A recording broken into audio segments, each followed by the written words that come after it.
everyone, welcome to the Nuff Said Bullpen. It's me, Phil, again. Hopefully you've been enjoying the last couple interviews I've been doing with writers in the business all about Marvel. But today, I have a big name, a legendary name. He's been in comics for a while, and his impressive work just keeps building up and up. So without further ado, here is the talk I had with Mr. Mark Waid. Do you care if we skip to Marvel now?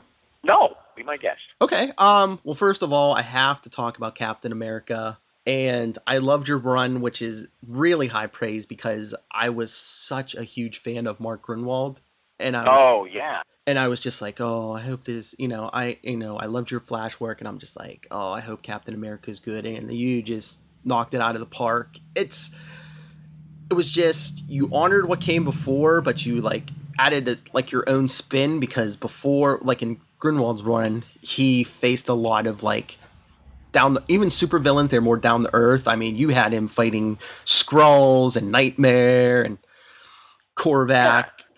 Yeah. I just enjoyed that. Like I said, it seemed like he was the same guy from the Grunwald run, but he just, the stories were fresh and new. And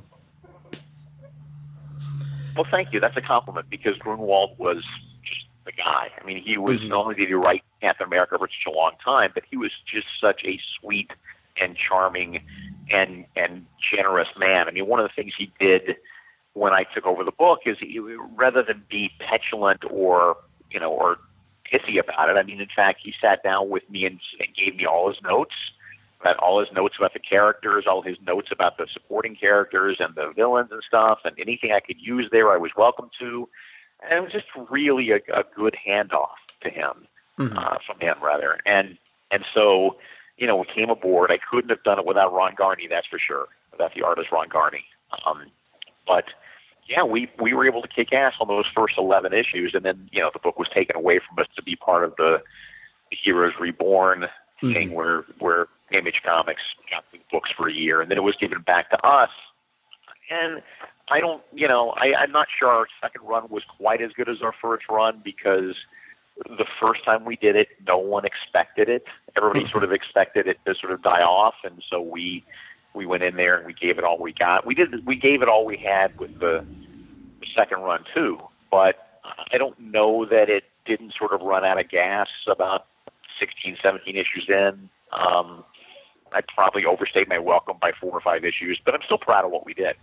Oh, no, the whole run was great, both times. But the thing I wanted to ask you, and it kind of dovetails into a question a friend of mine had for you. He wanted me to ask you, editorially, where do you get the most pushback? Killing off a character or bringing one back? Because I wanted to ask you about bringing back Sharon Carter. Bringing characters back, by far. That's where you get the biggest pushback. Because killing off a character, everybody knows, the comic book heaven is a revolving door. Yes. And that anybody can always come back. It's bringing characters back that was harder and got a pushback. I didn't get much pushback on Sharon because she had the absolute worst, sloppiest on-camera death in all of comics. Yes. She, Captain America, some S.H.I.E.L.D. agent showed Captain America a videotape of her, catching fire and dying. And come on. I mean, first off, he's from S.H.I.E.L.D. Secondly, it's a videotape. It's just, it screamed hoax all over it. So being able to bring her back was great. That's where you get the most pushback. But again, we got very little pushback as we went. I'm trying to remember, I think the only pushback editorially we got in the whole overall run was in that first issue of The Return. I had to write that something like 3 times because they kept switching up which villain we were allowed to have at that time. I think it finally ended up being the Silver Samurai, which would not have been my choice. I don't remember who our first choice was, but I do remember that we had to go through 3 or 4 drafts because the villain was available, and then suddenly the villain wasn't available, but we could do this and that. So, yeah. So you wrote them both. Who did you want to see Steve end up with, Connie Ferrari or Sharon Carter? I think Sharon. I like Connie Ferrari a lot, and she's shown back up in Great Lakes Avengers, which is pretty awesome. But Sharon, yeah, that's who he should always be with. Because she can share just about every aspect of his life. Yeah, exactly. It's not, you don't have to come home and go, how was work today, dear? And they're in the same line of, you know, they're in the same field, so they get to talk to each other in a shorthand that nobody else on Earth has. Mm-hmm. Excellent. That's what I thought. Good. Yeah. And I wanted to talk to you about your Daredevil run. I read it the first time and I loved it, but I forgot. I've been rereading it, preparing for this, and I just forgot some of the great stuff from your Daredevil run. Like, Thank you. with Daredevil, it's always like, he's either on the verge of a mental breakdown or he's like this happy-go-lucky swashbuckler. I think you kind of walked a tightrope and kind of did both, because after that dark period, he came back. He had a big grin on his face, Yeah. but it was like, fake it till you make it. It was fake it till you make it. That's exactly it. I mean, I've made no secret of the fact that I've been dealing with depression all my life. And so I saw a lot of that in Matt. And so I understand the fake it till you make it, sort of cognitive therapy. I also understand that there are good days and there are bad days. And, we got accused unfairly, I think, of making the book a little too bright and happy and cheerful. But man, I challenge you to go back in those first, anywhere in that run and find a time when it was just goofy, because then something horrible would happen. Suddenly Matt would open up a closet and find a bunch of headless or a bunch of, bodiless heads, or something like that. It's just, or a bunch of psychic kids would kick the crap out of him. I think maybe this may have been Chris Somney's observation, I'm forgetting, but it's the idea that the difference in what we were doing and the difference in what had come before was not tone, that the same horrible things were happening to Matt in our run that had always happened to him. The only difference was in how he dealt with it. Mm-hmm.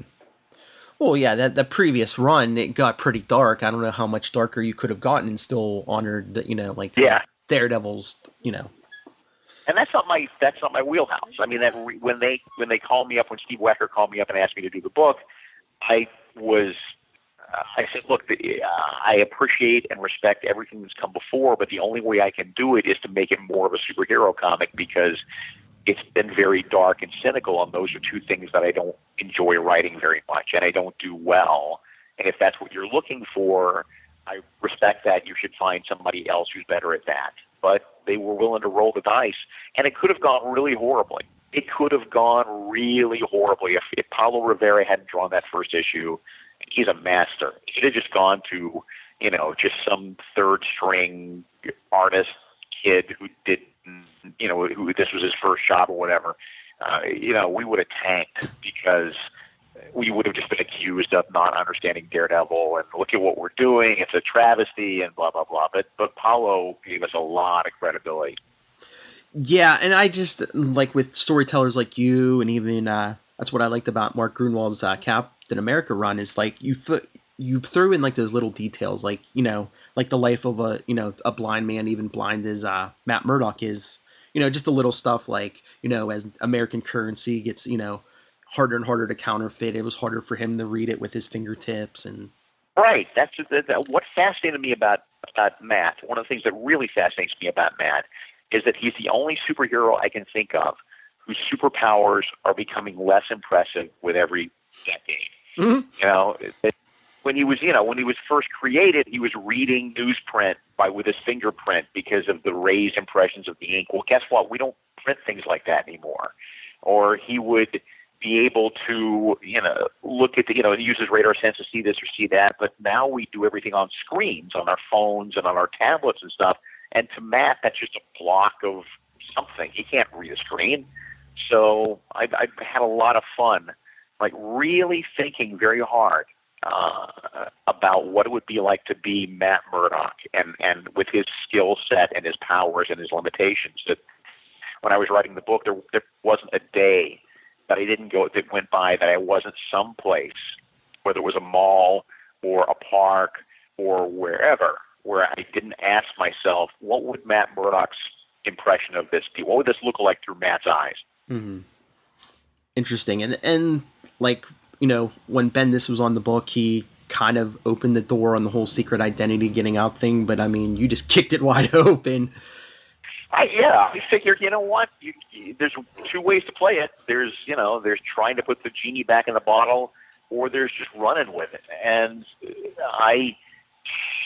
with all respect to Brian, and again, I don't say this as a criticism of him. It was I think a choice that was interesting to make at the time for him to sort of blow up the secret identity. But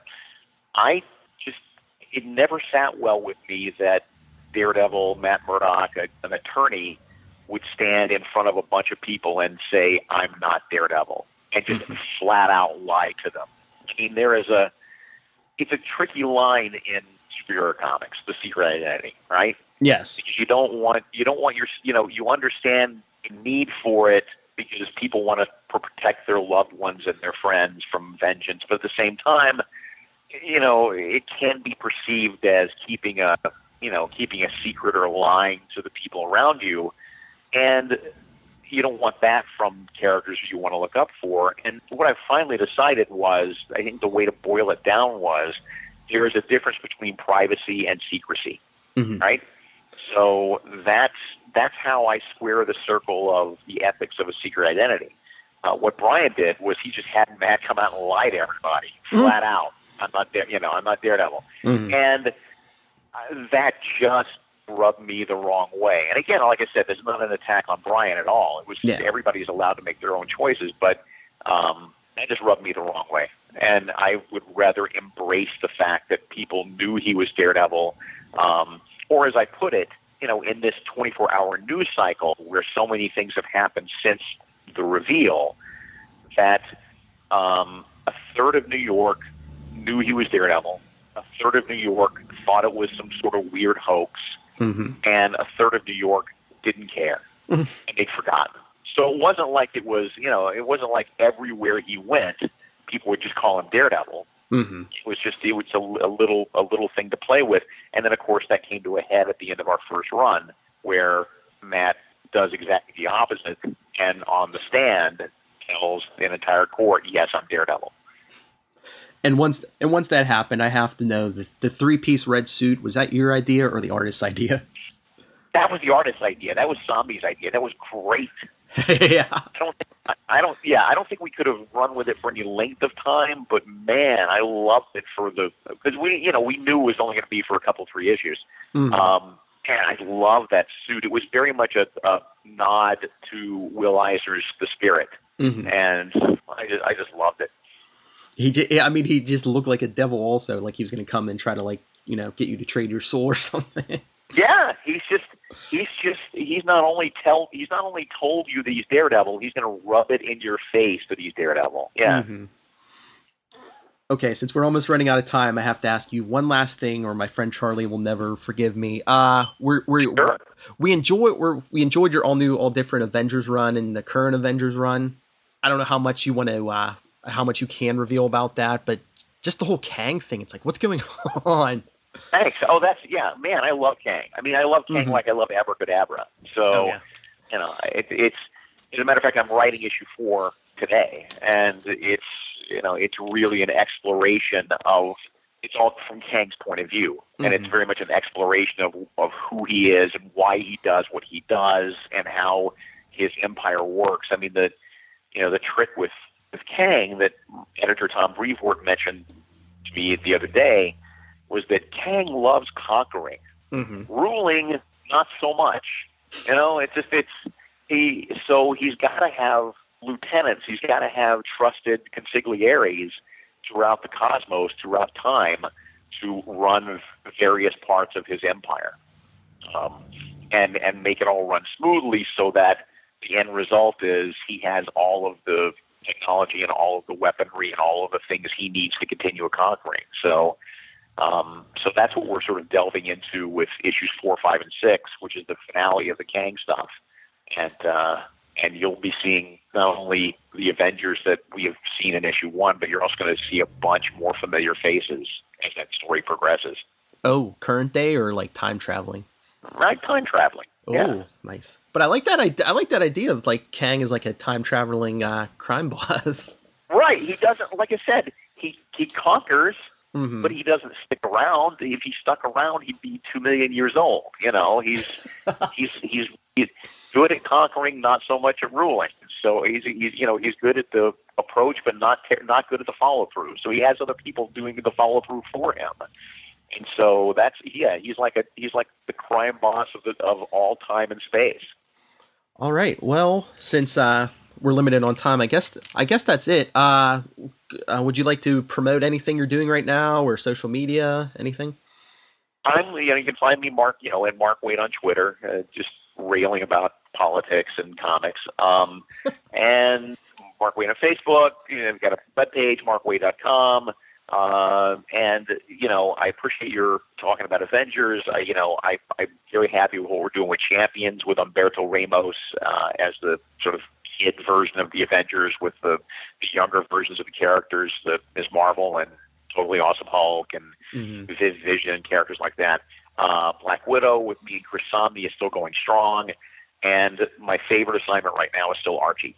So doing Archie comics and doing them in a way that makes them very relevant to the 21st century. And if you've not picked that up, I would encourage you to go to your comic book store and at least leaf through it, and you'll see immediately that it's not the Archie, the super simple Archie for young kids that you've grown up with. Yeah, I'm glad you mentioned those, because if I asked you about everything of yours, I thought we'd be here all night. Your body of work. I know. Well, thanks for having me. I appreciate it. Send me a link when you got it up and running. Oh, definitely, definitely. Oh, but thank you. Thank you. You're one of the people I've been on my bucket list for the longest time. My pleasure. All right, we'll talk soon. Take care. Thank you. Bye.